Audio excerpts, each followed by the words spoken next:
ನಮಸ್ತೆ. ಈಗ ನಾನು ಸ್ಟೂಡೆಂಟ್ಸ್ಗೆ ಈಸಿ ಆಗೋ ಥರ ಹೇಗೆ ಪಂಚ್ ಮಾಡಬೇಕು ಆ್ಯಕ್ಟಿವಿಟೀಸು ಪ್ರಾಜೆಕ್ಟ್ ಶೀಟ್ಸ್ನ ಅಂತ ಹೇಳ್ಕೊಡ್ತೀನಿ. ಇದು A4 ಶೀಟ್ಸು.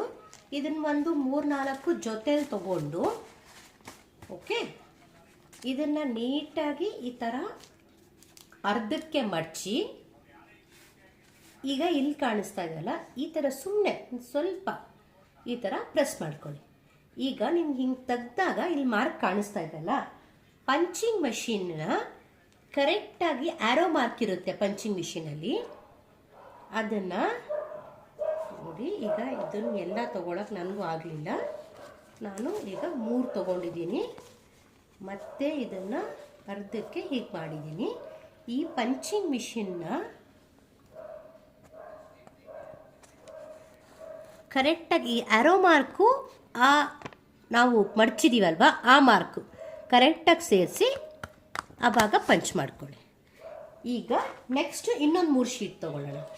ನೋಡಿ, 1 2 3, ಮತ್ತು ಇದನ್ನು ಅರ್ಧಕ್ಕೆ ಮಡಚಿ ಇದನ್ನು ಹೀಗೆ ಮಾಡ್ಕೊಳ್ಳಿ. ಇಲ್ಲಿ ಕಾಣಿಸುತ್ತೆ ನೋಡಿ ಮಾರ್ಕು.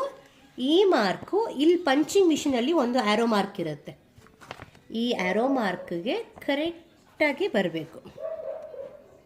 ಬಂದಾಗ ನೀವು ಅದನ್ನು ಪಂಚ್ ಮಾಡ್ಕೊಳ್ಳಿ. ಆಗೇನಾಗುತ್ತೆ ನೋಡಿ, ಇದು ಮೊದಲು ಮಾಡಿದ್ದು ಈಗ ಮಾಡಿದ್ದು ಎಲ್ಲ ಸೇಮ್ ತೂತಾಗಿದೆ ನೋಡಿ.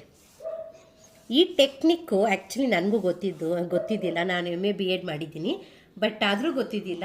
ಆದರೆ ಈಗ ಸ್ಕೂಲಲ್ಲಿ ಕೆಲಸ ಮಾಡ್ತಾ ಇದ್ದೀನಲ್ಲ, ಒಂದು ಸಲ ನಮ್ಮ ಫೈಲ್ ರಿಜೆಕ್ಟ್ ಆಗಿತ್ತು. ನಮ್ಮ ಪ್ರಿನ್ಸಿಪಲ್ ಅವರು ಸೈನ್ ಮಾಡಿದ್ದಿಲ್ಲ.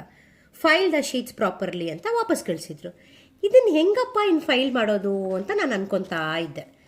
ಆಮೇಲೆ ಅವರೇ ಒಂದು ವಿಡಿಯೋ ಮಾಡಿ ನಮಗೆ ಸ್ಕೂಲ್ ವಾಟ್ಸಪ್ ಗ್ರೂಪಲ್ಲಿ ಶೇರ್ ಮಾಡಿದ್ರು. ಅದನ್ನೇ ಅಬ್ದುಲ್ ಕಲಾಂ ಅವ್ರು ಹೇಳಿದ್ರಂತೆ, ನಾವು ಸಾಯೋವರೆಗೂ ಏನೋ ಒಂದು ಕಲಿತಾ ಇರ್ತೀವಿ, ನಾವೆಲ್ಲ ಕಲ್ತಿದ್ದೀವಿ, ನನಗೆಲ್ಲ ಗೊತ್ತು ಅಂತ ಯಾರೂ ಏನೂ ಹೇಳ್ಕೊಳಕ್ಕಾಗಲ್ಲ.